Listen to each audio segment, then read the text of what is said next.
Karmannaivaadhikaraste ma phaleshu kadachana.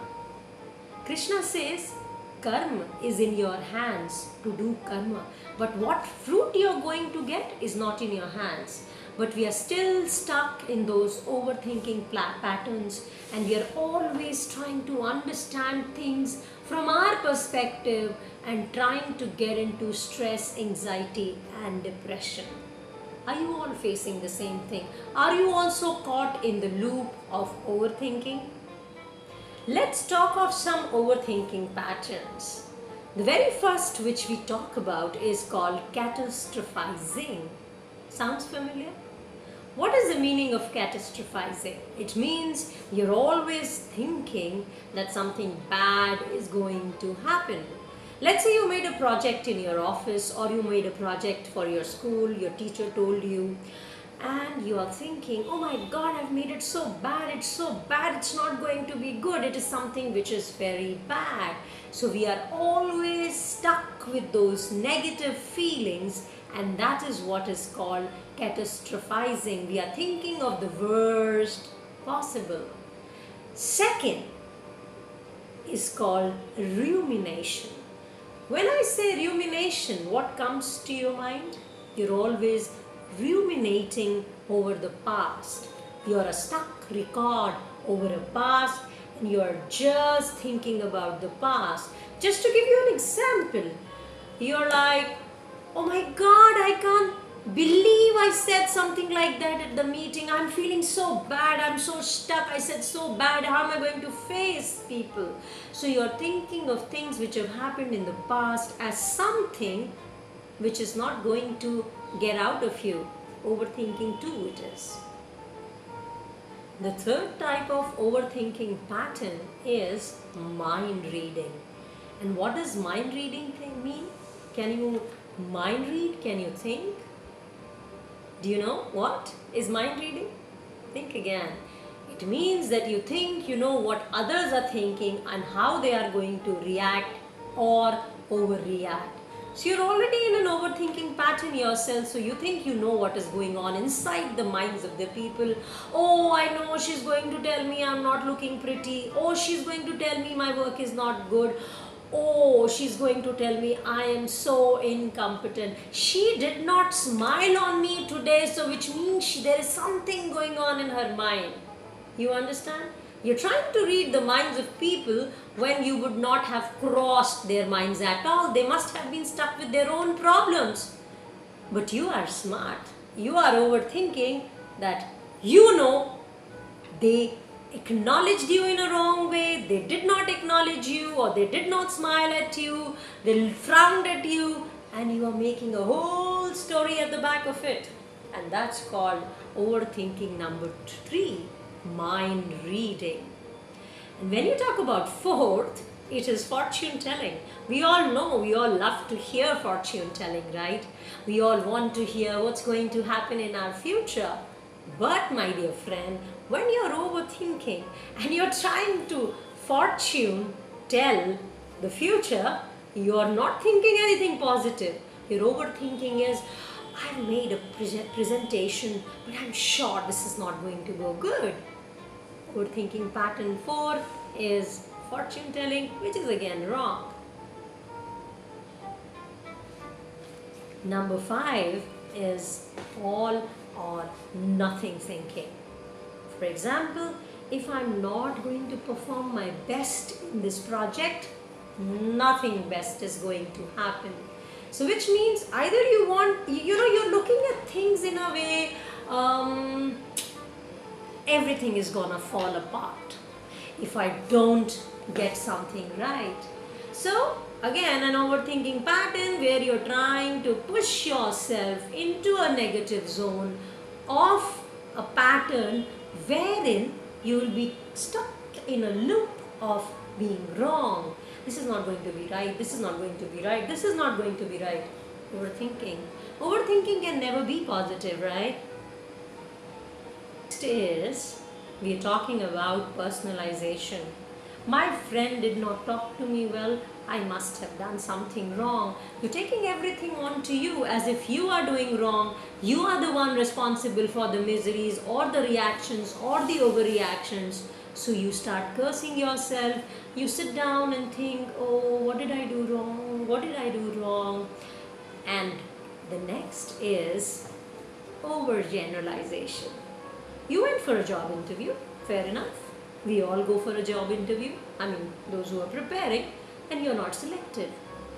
And because you're not selected, what is your mind telling you? You've not been selected for this job, you'll never get a job again. Nobody will select you. So you are overgeneralizing everything. In short, there are many ways of thinking, or rather overthinking. So what we are trying to tell you here is overthinking can happen at any and every level, and it can have very many different facets to it. If I were to go on psychologically, I can go on talking. But what is the basic idea? I started by saying karmannayavadhikaraste ma phaleshu kadachana, which means Lord Krishna says do the karma right. You're doing your karma right, don't worry about the fruit. And what are we doing? Just because we are worried about the results which have not come in our favor, or we are waiting for them, or we are just over imagining them, what happens? Our karma goes wrong and our mind goes wrong, and we get into the mode of overthinking. Learn to break this overthinking mode. Right? So we have learned to be in overthinking mode. It is disturbing us and we need to get out of it. How do we do that? First thing, remember, you have learned it over years. It has gotten into your system and it is not going to go away in a day or two. But the good news is that you can unprogram and reprogram yourself to be mindful and take charge of your life. The very first technique which we talk of is acknowledge, accept and act. When we talk about acknowledge, it means that you have to acknowledge the emotions which come there when this overthinking starts. Because once the overthinking starts, it is going to put you into a pattern and a loop, and you will not be able to come out of it. So you have to learn to put your finger the moment it starts. For example, let's say a negative thought. Today my friend did not greet me well, that means I have done something wrong, comes to your mind. That's where you have to acknowledge that there is a thought which is coming to disturb you, and then you accept that thought by saying, yes, my friend did not greet me well, but are you sure it is because I did something? And then you act upon this thought and you say, maybe there's something in her mind which is disturbing her. Maybe she was busy. Maybe she was thinking of something. So see, you are breaking the loop. You have to acknowledge, accept and then act. Now, let's say a past thought, something which you did in past comes to you and it is trying to put its pressure onto what is happening in your present. Now, past, my dear friends, is something which has happened. It is over. But you cannot change it. It is going to be there. So if you start bothering yourself by thinking, oh, if only I had acted like this in the past, things would have been different. So you will have to again here acknowledge the fact that past has happened. It has happened for good, and you will have to accept that whatever you did was at that time and you can't change it. You have to act on it by talking to yourself on how you can make the changes happen in the present to make present scenario better. So you understand? You are not getting into a negative loop of overthinking. So overthinking is something which puts you into a lot of anxiety, a lot of stress. It might lead to depression. We don't want to go there. We have to learn to process our thoughts, our emotions, and we have to learn to navigate these emotions. How? I have already given you 2 techniques. We'll be moving on to one more. So we are learning the technique to acknowledge, accept, and act. Moving further from here is the word which is used today a lot, which is called mindfulness. And when you're acknowledging, accepting, and acting, you're being mindful. Now, what is the meaning of mindful? You're staying in your present. So you are acting mindfully. You are not letting your past derail you or your past bother you and put you into an overthinking pattern, and you're not letting future, like we were talking about fortune telling, you're not letting your future disturb you, because you're trying to be in present, you're trying to do your best right now mindfully, so that your overthinking doesn't catch you. It is not coming to bother you. It will not happen overnight, let me re-emphasize that, but this is a beautiful way of challenging yourself, of coming closer to chairing yourself and taking charge. So you're challenging yourself, you're chairing yourself, you're taking charge. We're talking about 3 C's here. Challenge your thoughts here. Chair yourself for doing the right. And the third is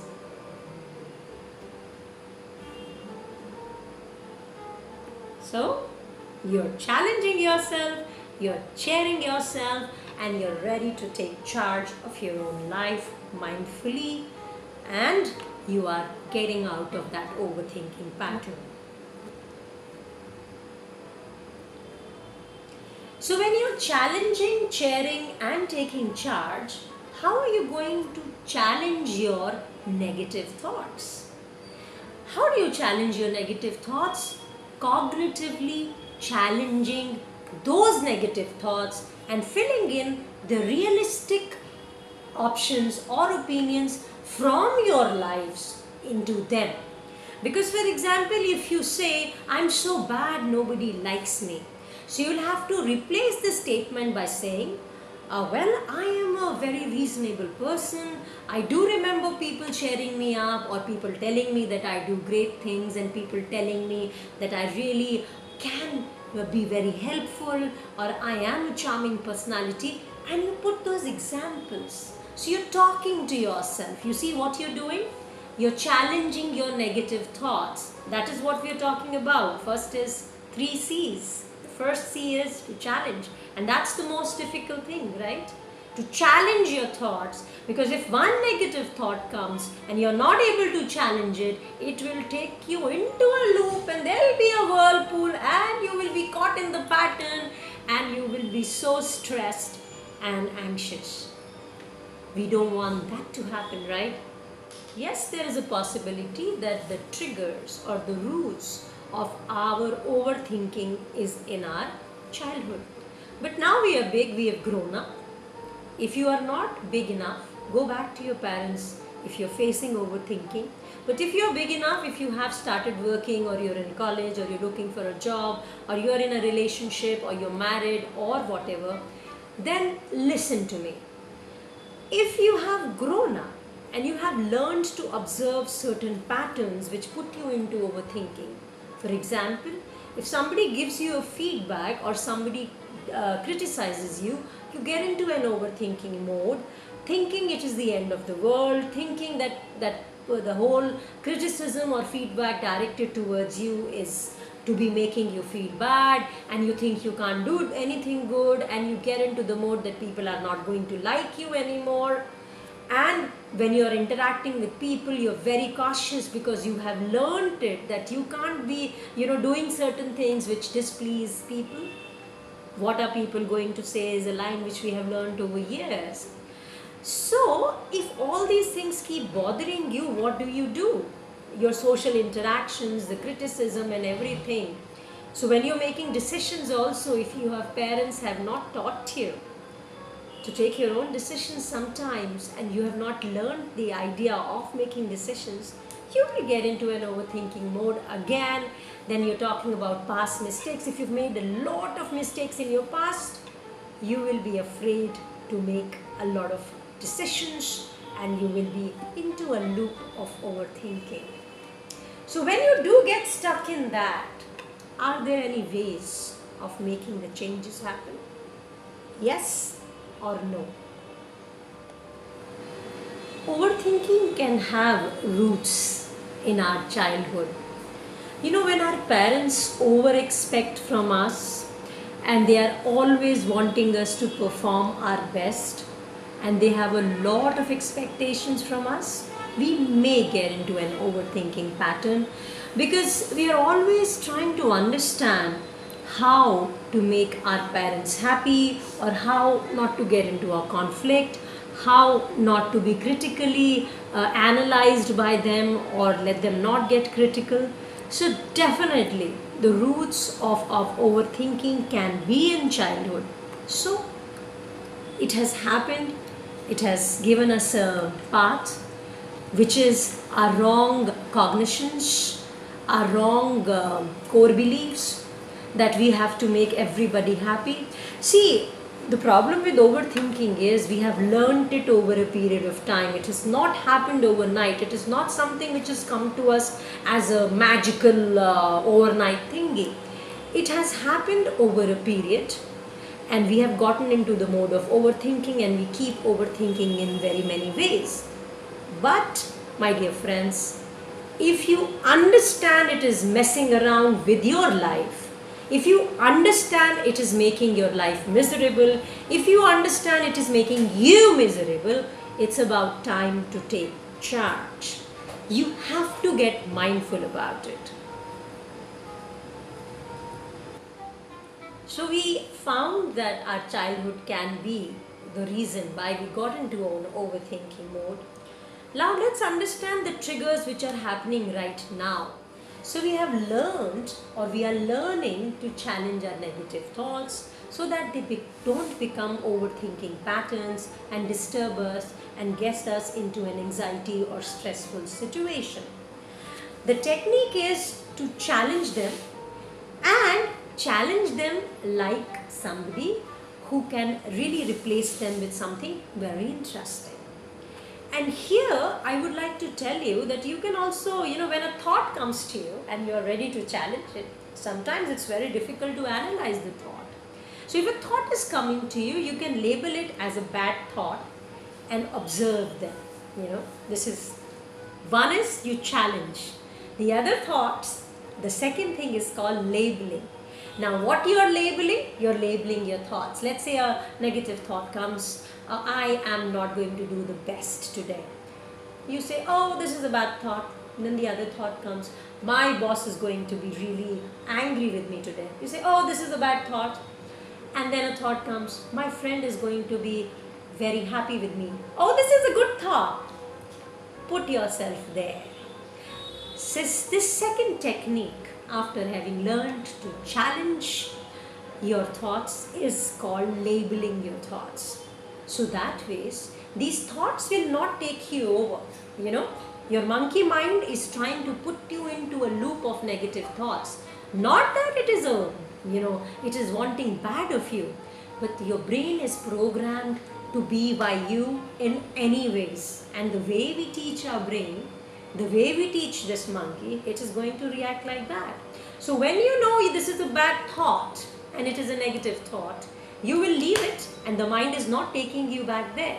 But the moment you say good thought and you smile, your smile is sending a signal to your brain that you want to be here. So you can think about good things about that thought, and you can be there, you can see how you're going to make your day beautiful with your friend, and then you can go back to your presentation which you're preparing, and then maybe your thought is already replaced and you'll say, oh yeah, I'm going to do good today. And if it is not replaced, you will have to challenge it again. So see, first is challenge, second is labeling your thoughts, making it a bad thought or a negative thought or a positive thought, and smiling with the positive ones, and observing your negative thoughts, not reacting to them, and letting them go. They will not disturb you. Try doing this. This is also like, you're somewhere and you're trying to chair things. So it's like non-committal. You are not putting any focus, any attention, any thought. You're not getting swayed away by your thoughts, but you're just observing them and labeling them. This is also being mindful.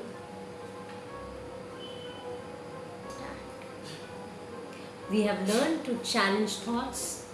We have learned to observe and label thoughts.